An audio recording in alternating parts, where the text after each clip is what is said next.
The Weider principle of the split system is the most important principle in your bodybuilding program, because without an understanding and the application of the Weider split system, you'll never be able to achieve a symmetrical and well-proportionate body.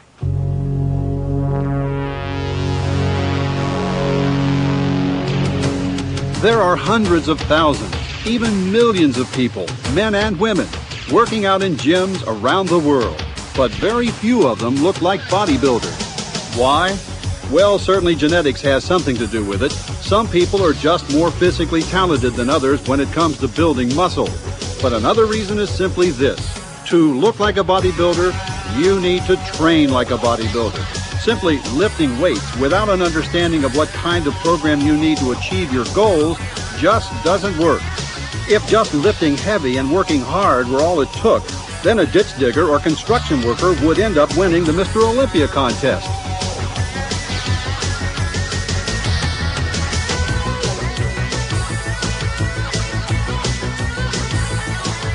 Hi, I'm Bob Harris. Now, when you're in the gym, intensity and hard work are very important, but it's not enough just to work hard. You need to learn to work smart also. You should be going for an intensity of effort in the gym and also an intensity of effect. The exercises that you're doing should have the most maximized effect on the muscles themselves. It's not just enough to push the weight. You have to know how the body part is actually working to have the most effective outcome of the exercise. When we look at the sport of bodybuilding, it's very similar to other sports. If you want to become a great runner, you run. If you want to become a great cyclist, you ride a bicycle. If you want to look like a bodybuilder, you need to train like a bodybuilder. You need to train in a sport-specific manner. Specificity of training means that the body responds and adapts very specifically to the kind of workout you put it through, much more specifically than you think.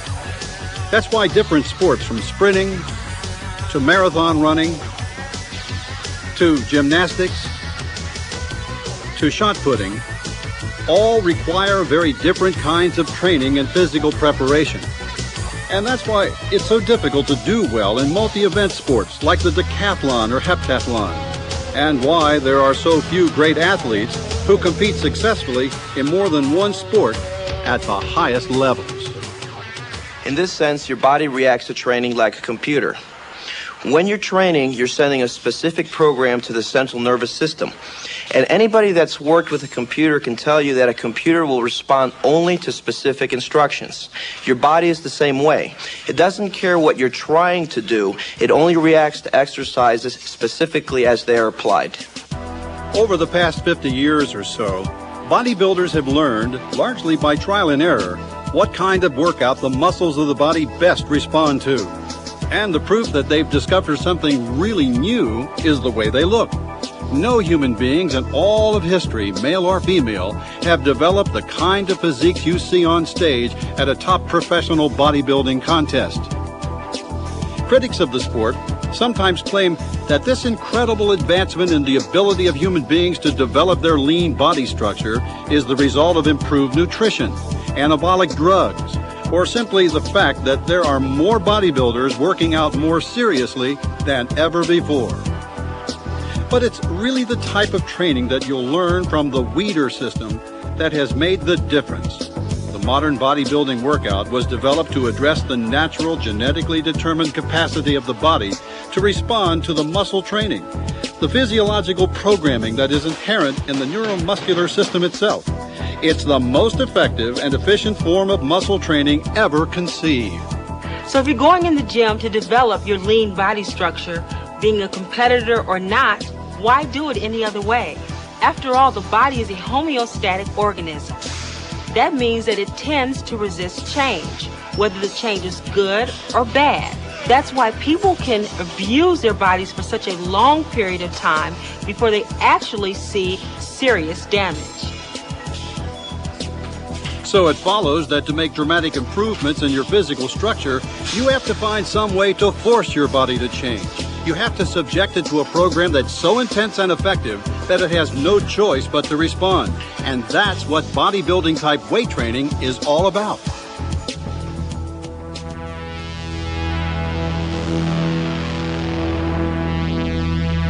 basis of any kind of weight training is the principle of progressive resistance. That is, when you take a significant amount of resistance and work your muscles against it. While using this resistance, your muscles will tend to get stronger and bigger. As your muscles get bigger and stronger, you have to start slapping on more weight to build more muscle size. This is the Weider principle of progressive resistance. It's a good principle, it's a smart principle, use it. There's a Greek myth that goes back thousands of years which describes the process exactly. Milos of Crotona is said to have begun picking up and lifting a young calf every day. As the calf grew larger and heavier, he continued this practice and therefore grew progressively stronger to the point where he was still able to lift the animal when it became a full-grown bull. This is exactly what you do with bodybuilding type weight training. Only instead of hefting farm animals, you use barbells, dumbbells, and various types of machines to provide the necessary resistance. The idea of progressive resistance is that the muscle adapts as a greater load is put on that muscle during the time of doing resistance training. Progressive resistance means either increasing the intensity in one of two ways, either a greater workload by the number of repetitions or greater workload by the number of pounds that are placed on a bar or on the piece of equipment.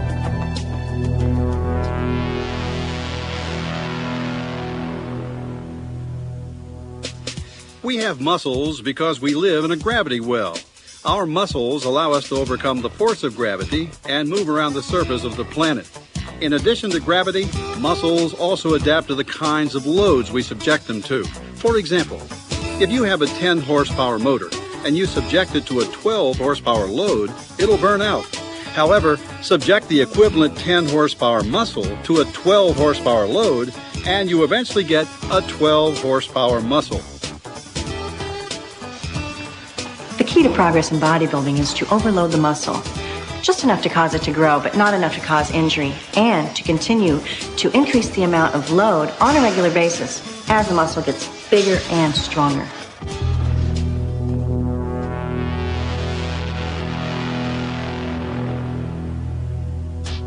There are basically two types of muscle fiber. Red, aerobic fiber, is long-distance endurance fiber, capable of contracting over and over for long periods of time. White anaerobic fiber, on the other hand, is short-duration sprint fiber, lacking in endurance, but is 22% larger than red fiber and capable of generating much more power. Everybody has some of both types of fiber in their bodies, although the amount of fibers and the distribution of fiber types in various muscles of the body varies tremendously from individual to individual.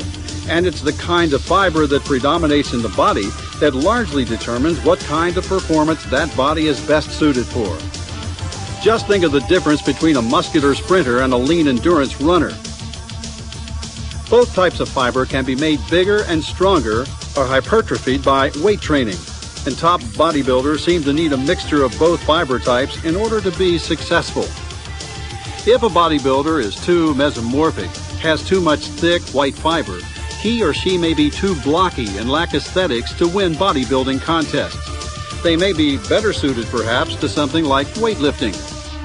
If a bodybuilder is too ectomorphic, has too much lean red fiber, he or she may excel in aesthetics, but have trouble building sufficient mass.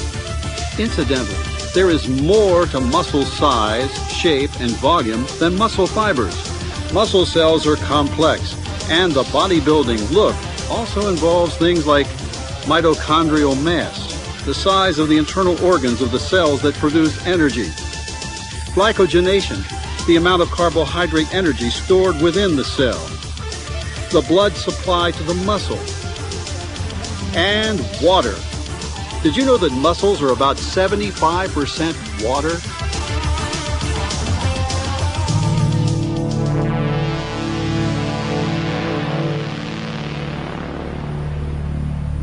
The basic unit in bodybuilding training is the repetition. Now, a repetition is made up of two key points. It's basically going to be the full extension of the muscle when the muscle is fully stretched out, and the full contraction of the muscle when the muscle is bunched up and is pulled together and shortened. So a repetition is going to be going back and forth between that extension and that contraction on every single body part. Now, repetitions combined together constitute a set. So a set, let's say in your workout, you are supposed to do a set of 12 repetitions. What you would be doing is 12 times in a row, be going from this contraction position to the extension position, back and forth until you get to 12. And that would constitute a set of the exercise.